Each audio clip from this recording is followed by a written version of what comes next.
All right. So welcome everyone to our Local Phenology Leader monthly call. Today we're going to be continuing our conversation about our project to have data analysis guidance for you all in your local phenology programs.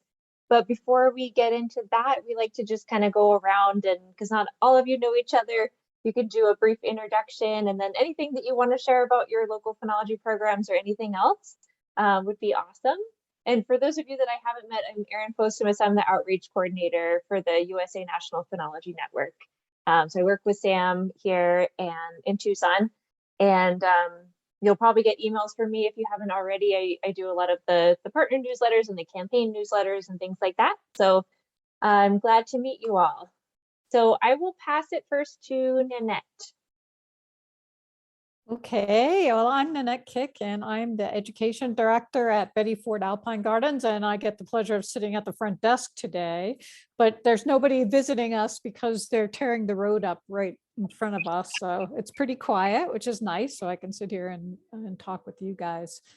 And I'm just in the LPL training program with Sam. So I'm glad to meet you all. And I was really impressed because one of our assignments was to write on the blog, and I got a response within 20 minutes, I think, of posting something, which was pretty much a shock to me. So I'm glad to be in such an active group. Awesome. Do you want to pick someone to pass it to, and we can kind of popcorn it around? Oh, sure. So I'm going to pick Bettina because she's on next to me on the screen. Thank you, Nanette. So my name is Bettina Eastman. I'm with Sea and Sage Audubon, and our phenology program is actually bird related. We do bird products for the phenology program that I manage at the San Joaquin Wildlife Sanctuary. So I've not been a part of these LPL meetings, but I hope to learn more from you guys and do more of that in the future. So nice to meet you all. Sorry, I'm going to pass it to Elizabeth because that's my middle name. Wow, and it's my first name. Hi everyone, I'm Elizabeth.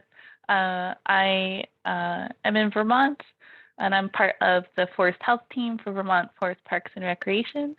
And we are getting a few different projects, phenology related projects started in our neck of the woods this year. I am leading a local phenology program where we are studying Linus romaroi, so honeysuckle, Rhamnus cathartica, buckthorn, and Celastris apiculatus bittersweet. So our focus is on invasive terrestrial plants. And we're going to hopefully be going through the first year of many years for a long-term monitoring project with sites all across the state and observers all across the state. We are also collaborating with the University of Minnesota and NPN's Pesky Plant Trackers campaign to help bring that campaign and its reach further into the Northeast with supporting recruitment and retainment of volunteers in Vermont. I don't know if you can hear, but my cat has joined the conversation. Mine used to always get mad when I was on the phone, so I. But we're very, and so that project is also monitoring invasive terrestrial plants, specifically wild parsnip, Passionacus sativa, and the knotweeds. And with that, I'm going to pass it to Abby, who's right below me. I thought you might, Elizabeth. Hi, good morning. I'm Abby. I'm in Minneapolis, Minnesota. I am staff at the University of Minnesota, where I have a couple roles. Essentially, I am a coordinator on some different research teams, and we mostly research plants and involve the public. One of those projects is Pesky Plant Trackers, which is in its final year, but began in 2020. And we chose 2 invasive species. We're funded by a special research center here at the university that focuses on terrestrial invasive species. And so we worked kind of as a campaign within Nature's Notebook. I wouldn't say I have a, I'm kind of new to the local phenology, the LP, I can't, whatever. Programs, New to that, yeah. and I don't thank you. I don't exactly have that, but we have we use slightly different features of Nature's Notebook to observe Japanese knotweed, Bohemian knotweed to a lesser degree, and wild parsnip.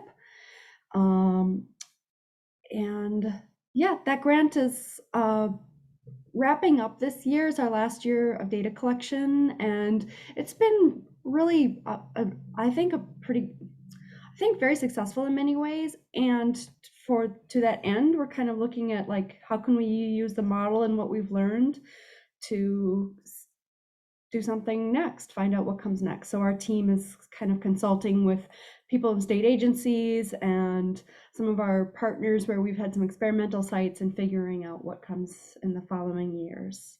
So, nice to be here.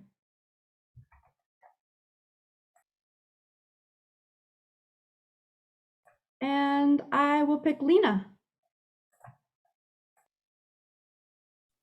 Hello, everybody. I'm here with Mario, who will probably be more quiet than Elizabeth's cat. I am also working in Vermont for the Department of Forest Parks and Recreation.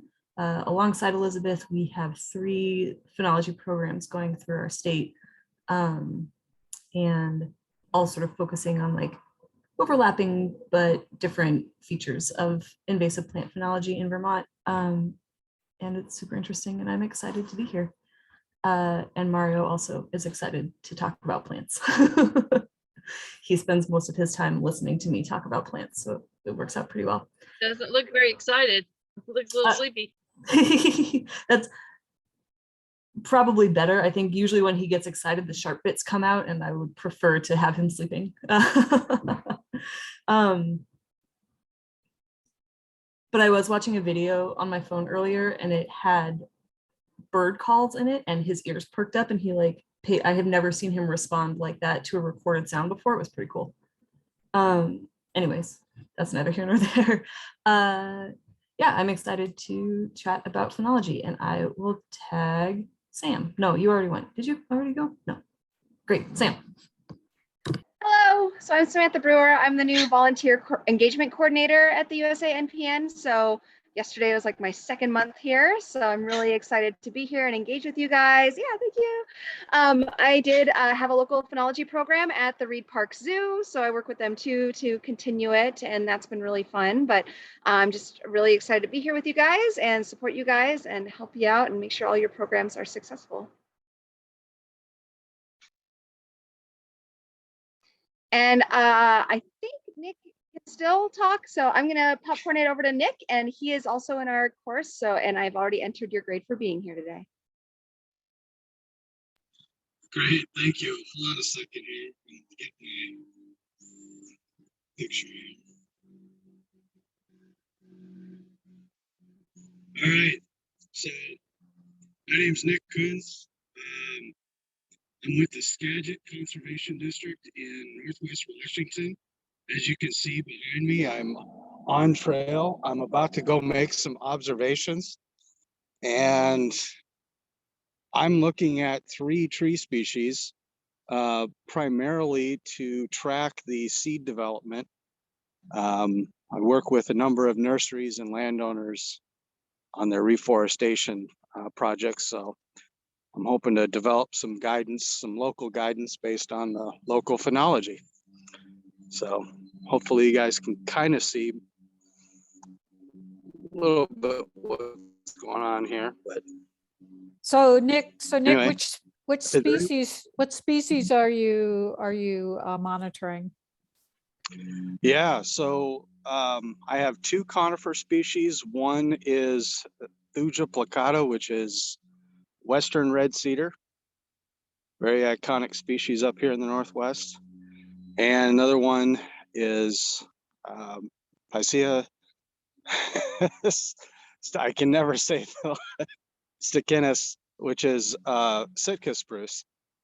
And that's usually found in the coastal zone, but there's a little bit of inland spruce around here.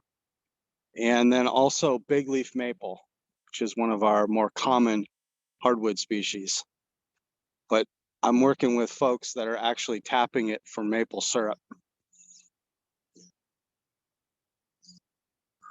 Interesting. I just wanted to know if there were some of the species we have here in Colorado, but those three don't rate in our in our Nope. ecosystem here. Thanks. All right.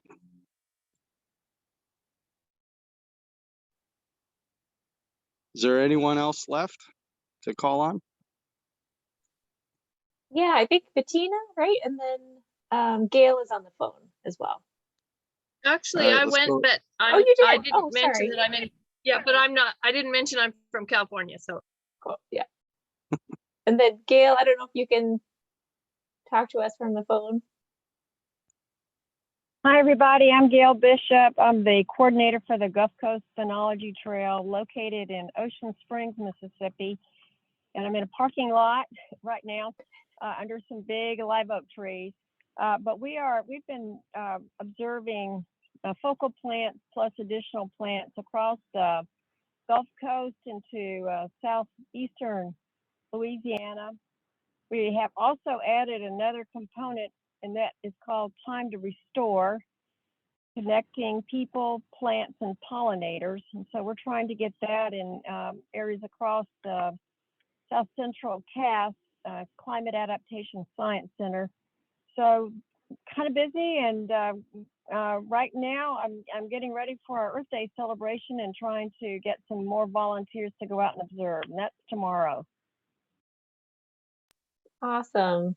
Thank you all for sharing. And it's so nice to meet the new folks. So thanks for being here. I hope you come to future calls as well. So today, what we're going to do is talk about the data analysis guidance, our progress on that, but definitely want to make time for questions too. So if there's anything that you all want to talk about, we'll leave a little time at the end. And we do have to finish a couple minutes before the end of the hour because Bettina and I have another call we have to be on right at 11 our time. So what I first want to do is just kind of give a refresher on what we're talking about.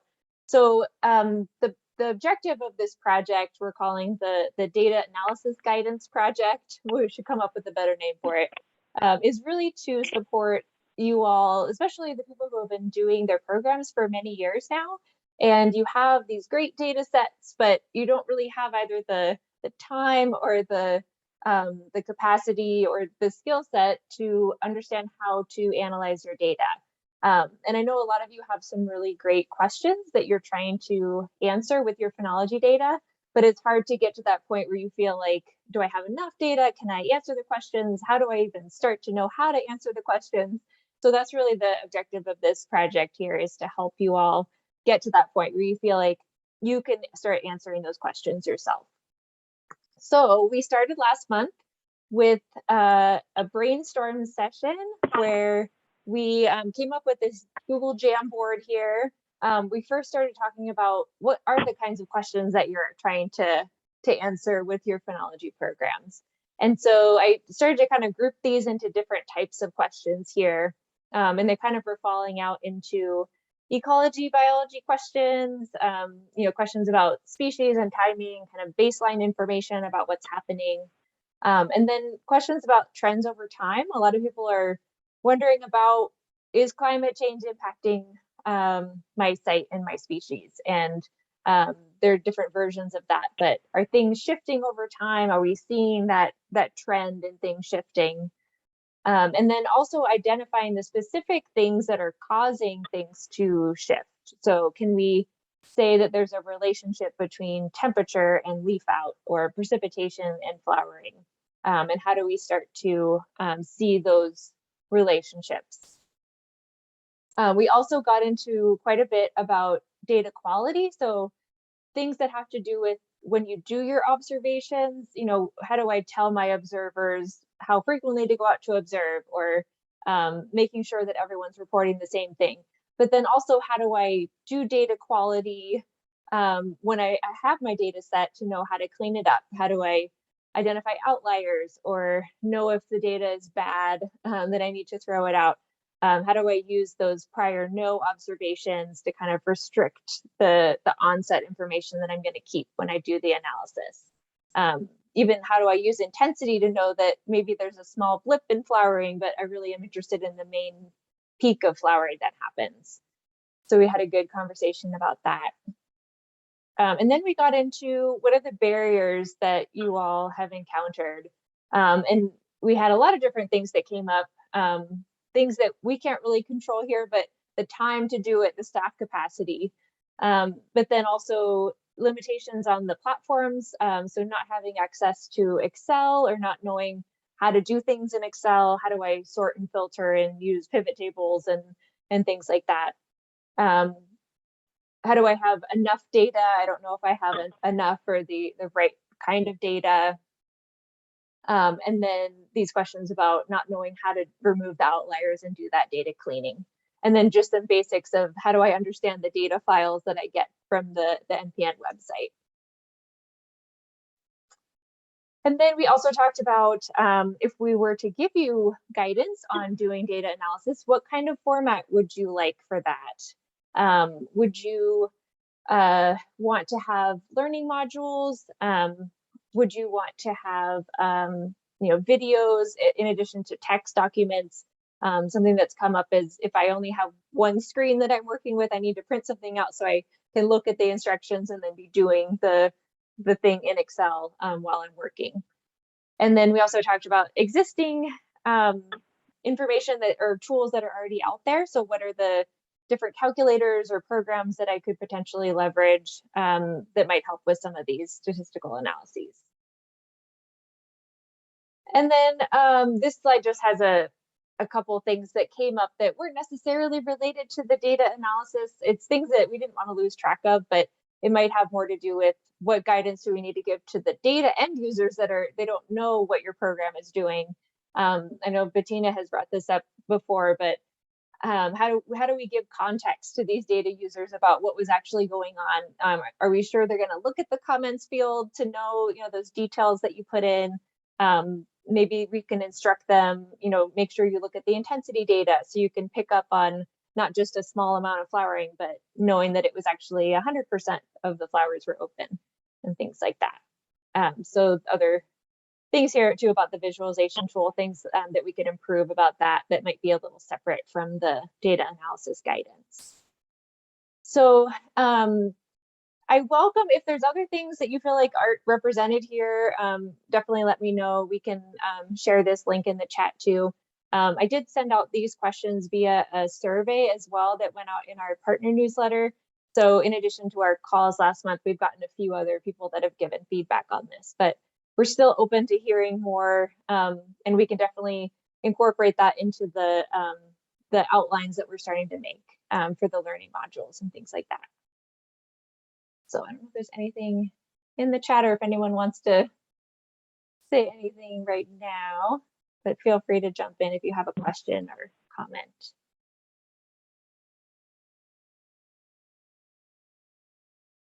All right. So the next thing that I wanted to talk about was, so based on the feedback that you all gave us over the last month, we've started to put together a draft outline of what we think learning modules could look like. And so we kind of imagine this will live on our learning website. So I think most of you are familiar with that. That's where our observer certification course lives. So if you're in your observation deck and you see, you know, take the how to observe module or take the mobile app module, we have one on plant and animal phenophases. Those all direct you into the learning.usa-npn.org website. And so it's a place where we can have these self-paced learning modules where you can work through them as you like, and then go back to where you left off if you leave the course. you can, hop around into the different modules and kind of learn as you like to. So that's the plan, is to have this data analysis guidance hosted on the learning site. And then we also have had feedback about having a printed version of the content as well that you could print out and then use as you go through, so you can have a reference if you're doing stuff on your computer screen. So this is definitely still a work in progress, but I just wanted to share, we feel pretty confident that the first couple steps for this kind of work is in these first two modules here. So this first module will really focus on how do you understand the data files that you get from the USA-NPN website. And so some of you might be already aware of the Phenology Observation Portal. This is a tool that lets you download data sets either from your own local phenology program, or you can download any of the data that are in the National Phenology Database. And it allows you to filter in different ways by years and species, locations.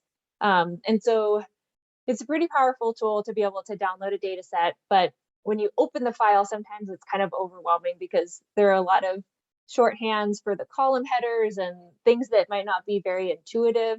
So for example, the yes, no data that you report gets translated into ones and zeros, which might not be very intuitive. So this will have instructions on how to filter and download a data set from the tool, and then how to understand that output file and all the different components that are in there. And then some of you that have seen this tool might also know we have what we call these summarized phenology data sets as well. So the point of these is to take the raw file that has lots of the yeses and nos represented as zeros and ones for all the questions, and try to synthesize that down into an onset or an end date for these different phenological events. So instead of getting a row that has breaking leaf buds, yes, on this date at this location for this species, it'll say for this location in this species, breaking leaf buds started on this date, it went along for this many days, and then it ended on this date. And then you have some precision around when that started by the amount of days since the prior no. So we know that someone said a no 2 weeks before the first yes. And so there's a 14-day window there of uncertainty. So this lesson will explain how do you interpret those data files and understand how you can use them and understand these onsets and ends and the prior no's and the next no's. And then we have another data type, our fourth data type, which is called magnitude phenometrics, which I know not a lot of people use, but this is actually what's behind the activity curves that we have in the visualization tool. And those are primarily to show the magnitude or kind of when the peaks happen in activity. So this is going to be generally things like a proportion of yeses and nos, or the total number of yeses across the season. And so this will explain how do you use that kind of data. And then we started to put some notes here about who from our staff are going to be responsible for developing the content for these. We're still filling that in. So then the second module will get into doing some basic summaries of the data. So we want to explain how to do filtering and sorting in Excel or Google Sheets or whichever you might use. And so this will help you understand how to do that. Making pivot tables, which can be useful for doing summaries of, how much data do I have on different species or from different observers, things like that. Then we'll get into data cleaning steps. So using the prior no to kind of restrict the data and only use the onsets that are more precise. Maybe you'll restrict and say, I only want to use ones that have a no within 7 days, because I know that's only a week period of uncertainty of when the yes first happened. And removing maybe things that happened out of season. So trying to do some cleanup of maybe someone reported color leaves for red maple leaf when it was just coming out of the bud because it looked kind of red, but it's not really colored leaf. So how do I throw out those data? And then we'll get into the bulk of this module, which is how do you calculate some of these summary statistics like the minimums and the maximums and the averages, and then the amount of variation that might be there from year to year between species or between individuals. So that's kind of what we feel like are the first steps that we would need to do. One thing I would love to get feedback on is within this module here, we're kind of interested in learning how many people use Excel versus Google Sheets, because we've gotten some feedback that not everyone has Excel on their computers. It doesn't come free with a lot of new computers these days. And so we're trying to figure out how many people would actually have access to that program. And do we need to also create this guidance within Google Sheets as like a free platform? So I don't know if anyone, maybe we could kind of go around really quick and you could say, yes, I have Excel, I've used it, or no, I have Google Sheets, but I haven't used it, whatever you want to share, and just kind of go around if anyone wants to share that. Well, I would say that I'm much more familiar with Excel. Yeah, of course, I think many of us have been working pretty much in the technical world are pretty much gotten used to Microsoft. However, as far as Google Sheets, I am starting to learn how to deal with Google Sheets because our team tends to use a lot of Google apps. Great, thanks. Our team is almost entirely devoid of access to Google. We are wholly Microsoft. Okay.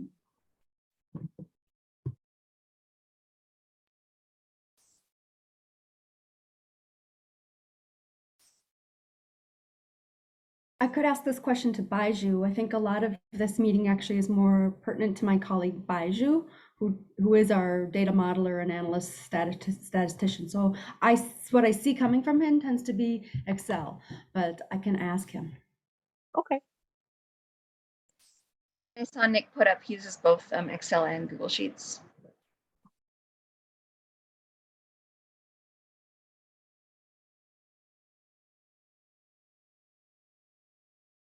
I use mostly Excel. I have not used Google Sheets. I'm not very familiar. I want to be, but finding the time to get used to using Google. I know I get documents from folks and things, so I really need to get on that. But so far, it's Great, thanks.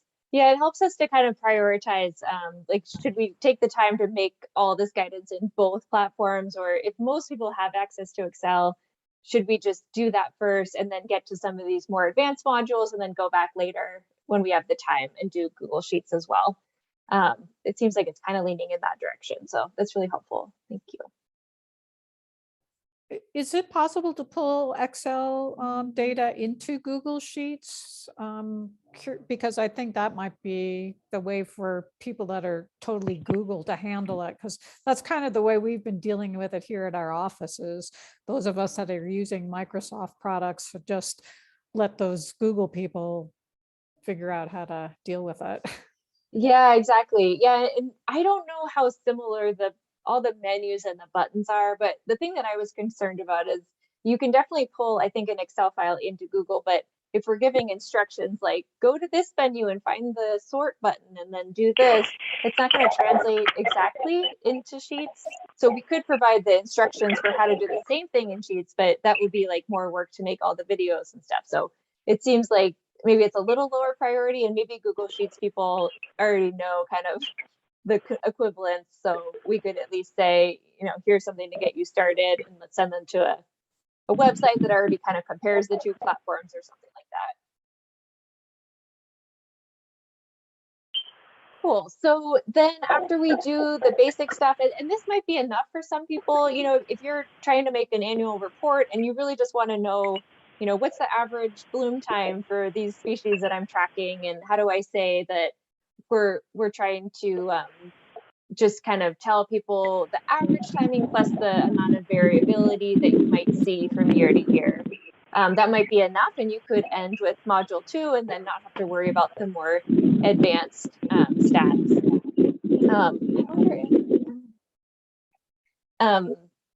And then if you do want to get into more of the advanced tests, then that will start with module 3.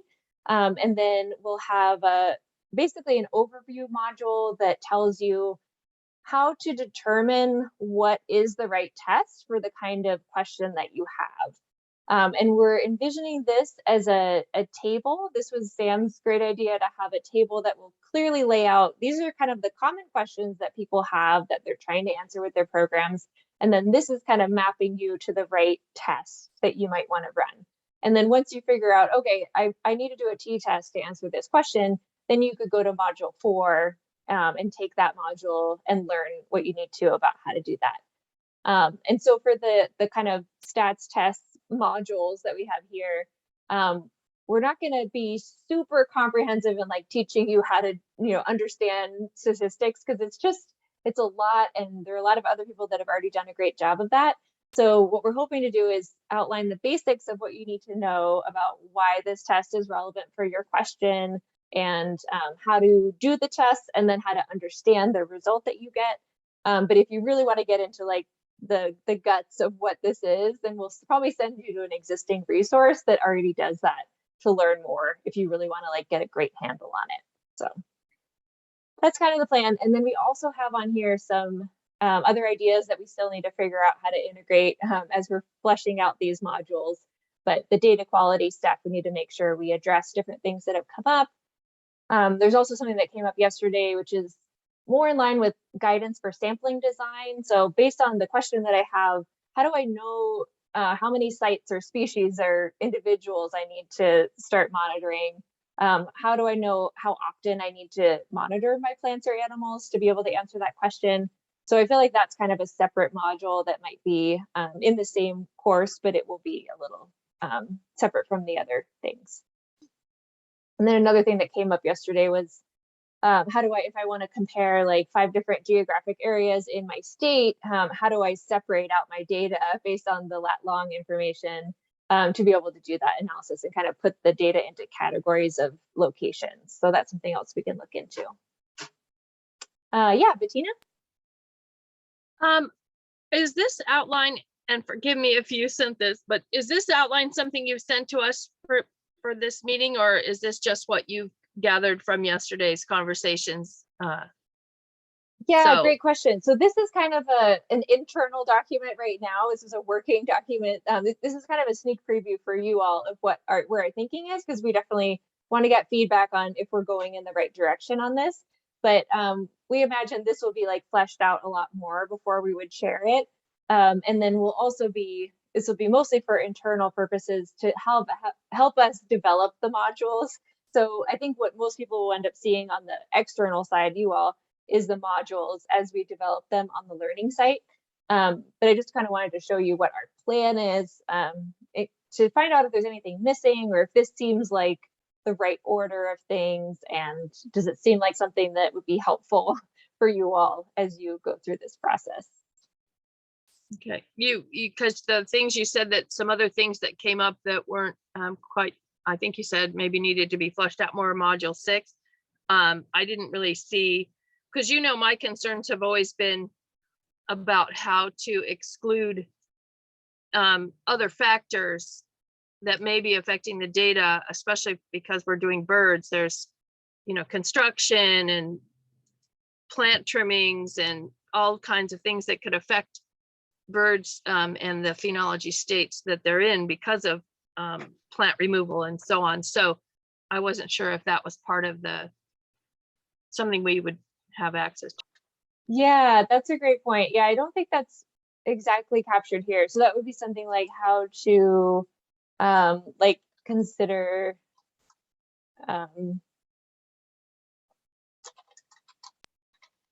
that might influence phenology. That would be like construction is something that's happened there, right? Yeah, construction, vegetation removal or trimming or. Yeah, that's great. That would probably fit into the data cleaning steps, I would think, is like as you're going through and trying to figure out what do I need to take out of this data set, or what do I need to add in or account for.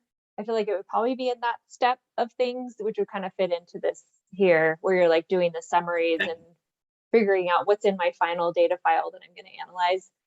But it also should probably be in when you're considering how to interpret your results. Like, remember that the stuff that you thought about when you were doing your data cleaning, that might still be represented in your data. And so it might come in there as well. Well, I think the other part is how you report that, because it's not exactly a phenophase that you're documenting. It's external to those steps for documenting it. So how is that reported? And like you mentioned earlier, is anyone reading the notes? Yeah. We could write about how many trucks there were and all that, but if no one's reading the notes, then it's not truly in the data for someone to analyze. Yeah, exactly. Yeah, thanks for bringing that up. We'll definitely fit that in a couple places probably. Yeah, any other thoughts on this? I had one other thing I wanted to share, which is the table, but I'd love if you have any feedback on this so far. We'll take that too.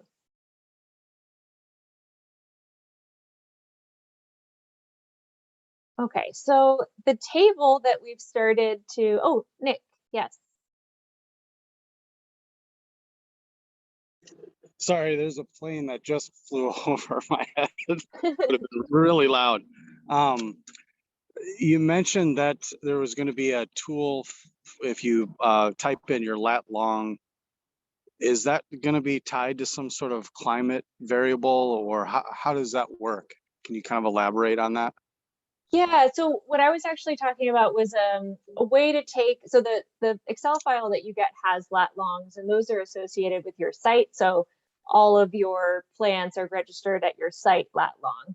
But some people have said, well, how do I easily kind of group those different areas together so that I could do like a test that compares locations, but then how do I like get those lat longs into the categories of say like Southwest Oregon or Northeast Oregon? So we'd have to figure out a way to do that, that like grouping of sites. So it's not exactly, I think, what your question was, but does that help? Yeah, well, yeah, I understand what you're trying to do. I'm just curious if that helps people determine whether or not their sites, let's say I'm within one county, but there's a huge climate gradient, and I'm just wondering if that would help me be able to differentiate sites within, say, a county-wide basis. Yeah, so yeah, on the climate data stuff, so we do already have in our phenology observation portal a way to pull in gridded climate information, things like seasonal minimums and maximums and averages for temperature and precipitation. We can pull that in based on your lat long, so that's kind of like a pre-calculated thing for you. But the limitation with that is it's lagged quite a bit. So we get it from DayMet, and they don't have it available until about 6 months after the end of the year. So right now we only have through 2021. Oh no, 2020. So we'll get 2021 climate data in June probably of this year. So for people who want to, know how do I do a climate comparison to phenology for last year, you'd have to find a different way. We'd have a different climate data set that we would refer you to. But yeah, I think we'll have guidance probably on how to use your location in some of the like the NOAA tools to get a climate station data, because there are a lot of weather station data.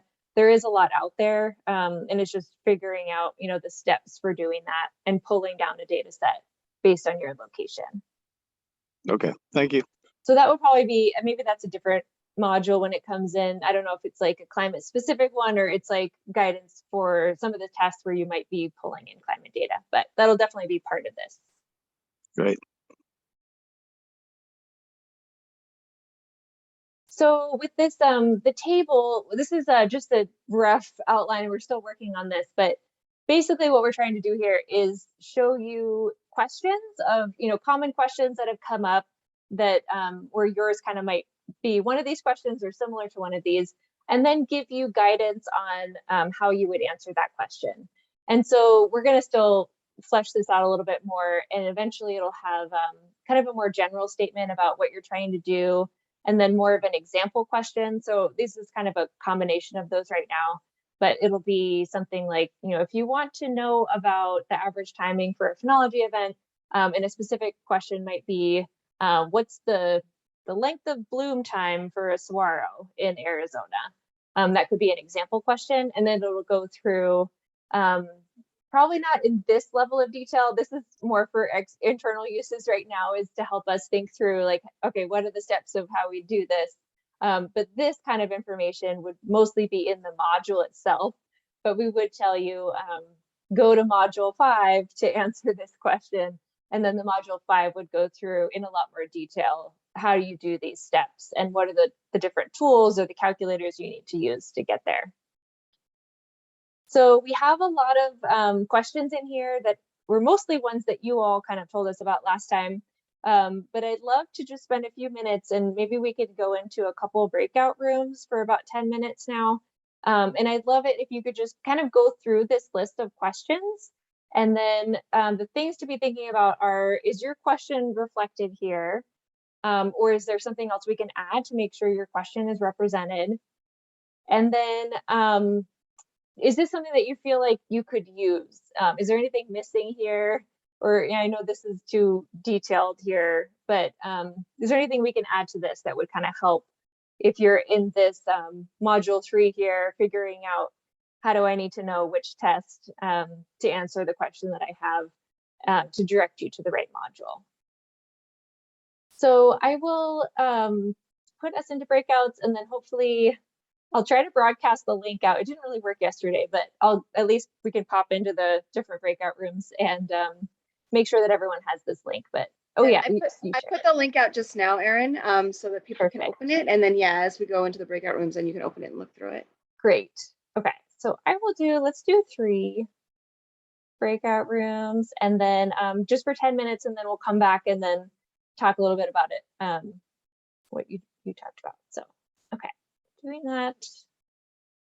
And all right.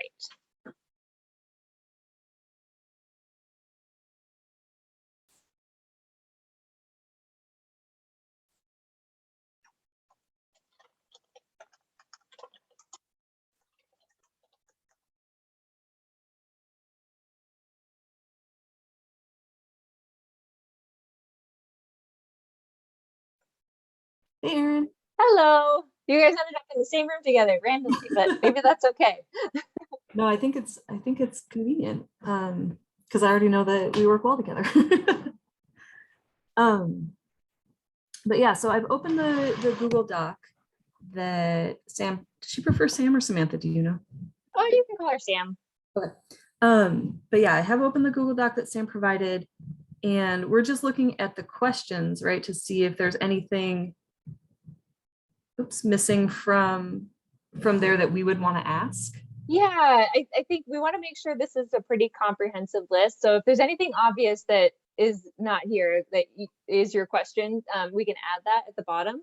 Or if you want this to adjust one of the questions to be a little bit more comprehensive. And then the other thing to think about is just, does this seem like this would work for you if you had a table like this? Do you need something else, some other kind of information to get to knowing which module to go through? Yeah. So the just glancing through them, the one that stands out to me the most is I would love to be able to compare our phenology data to other data nearby. I know that's a question on there already, but Vermont is a pretty small state, and I just want to make sure that we could compare to other areas in Vermont or to a similar latitude in New Hampshire, or sort of see how that it's not isolated only to other spots within a certain confined area, but that it could be a big area where you could compare. Does that make sense? And is that what you're thinking? Yeah, so I feel like most of the guidance will probably be focused on how do you download your local phenology programs data and then do these things. But I think you could say instead of downloading my local phenology program data, I'm going to download all the data on the species that we're interested in for a larger region. And you could still do the same steps. The main thing that would be different is the step of doing the download itself. Sure. So I think we could have a note in there that says, are you interested in looking at more than just your program's data? Then you can use all these other filters and just don't do the program, or the partner group filter, and then still follow the rest of the steps. Perfect. Sounds great. Yeah. Cool. I'm going to hop into another room, I think, but let me know. Do you have any other questions, or are you good to? That was the only one that I can think of off the top of my head. Cool. but we'll look at it more closely. And Elizabeth and I are always great at coming up with questions, so I'm sure we'll have. That's good. something to Yeah, ask. feel free to, if you can't edit it, I don't know if you can edit it, but you can always put them in the chat or something. Okay, cool. Thank you. Sorry, we have a issue with not having enough native seed. So there's sort of a bottleneck in terms of getting the kinds of local seed or adapted seed. And so this is a means to get people to understand, what it's going to take to increase the seed collection. Well, I suppose there's a need or a desire for that seed then too. So that's good news. Oh, yeah. But I was just curious what drives that? Like, are they then supplying it to nurseries or supplying it to Correct. individuals or land managers or? Well, to the nurseries to sow, to then outplant on their sites. Yeah. Well, that's interesting. I'm thrilled to hear, because we have such an issue with native plants. A total aside, I spent the day at the San Diego Wild, well, I guess they call it Safari Park now, and it's quite a large piece of property in Escondido, and they have an area planted that they call the world's garden, and they were claiming to have had native plants, and I know a friend of mine said how beautiful it was, and there were all these native plants, and I went there.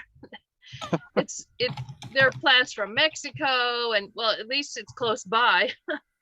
Right. But I was kind of disappointed in how few native plants there were for having, all this opportunity to. And of course, that's where I saw all the insects. There were really in the Africa and Australia and all these other portions of the park, there were no insects at all except honeybees. Anyway. Interesting. Yeah. So I'll take a little liberty to take a tangent here. Can you guys see this? Ooh, nice. Yeah. Beautiful.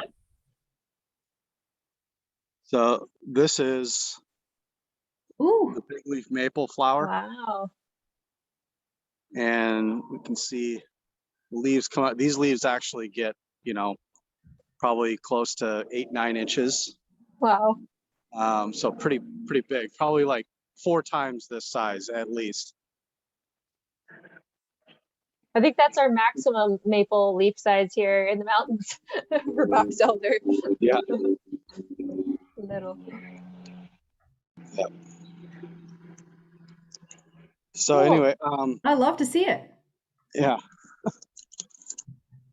Do you feel like your questions are represented in the list here, the table?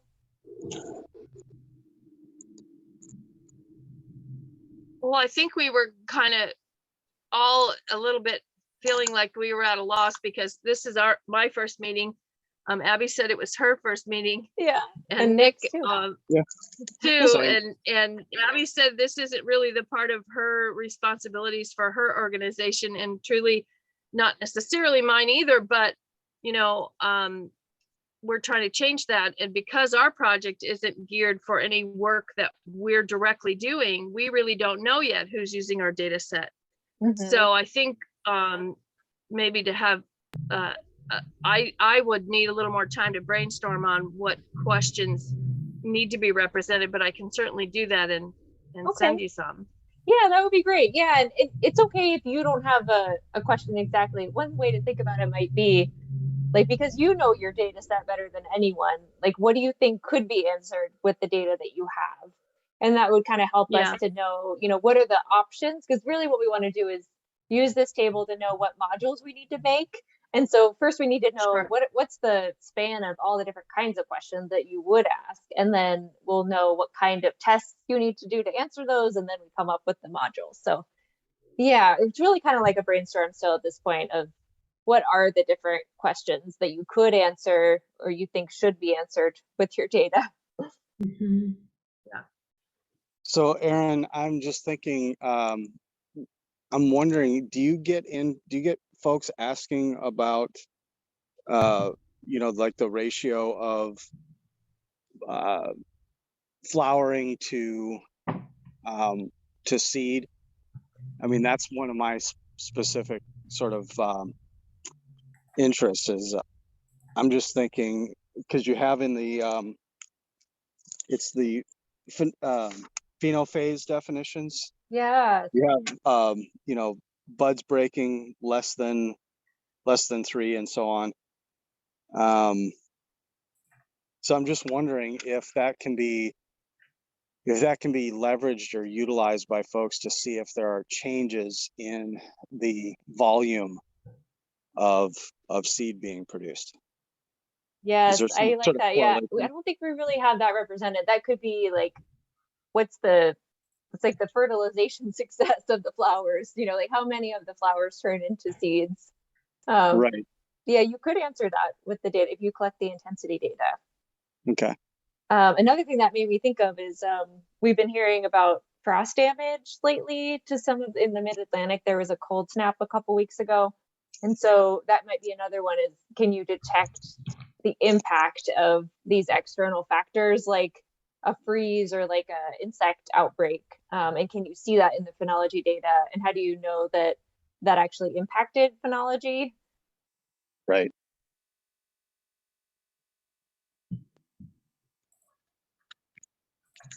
Cool.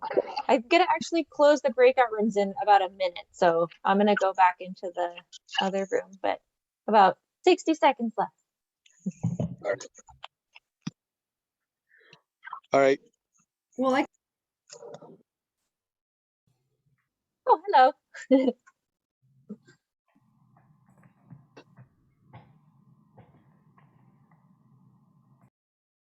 Thanks for joining us, Abby. It's great to have you on here. oh, Hope sure, it's yeah. I know it's not exactly what you're doing, but No, I it's, just keep thinking of Baiju. I'm not sure that if this would be helpful to them or not. So yeah, I'll relay it back to them.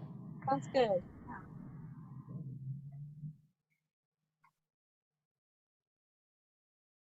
I am watching the clock, Bettina, so I'll make sure we Okay. end the call. Yeah, I just ran and took a little break, so Cool. I'd be ready.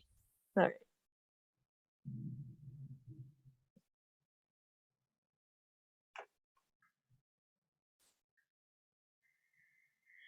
The other folks should come back in another couple seconds here. There we go. I'm gonna run and fill my water up. I'll be ready. Okay.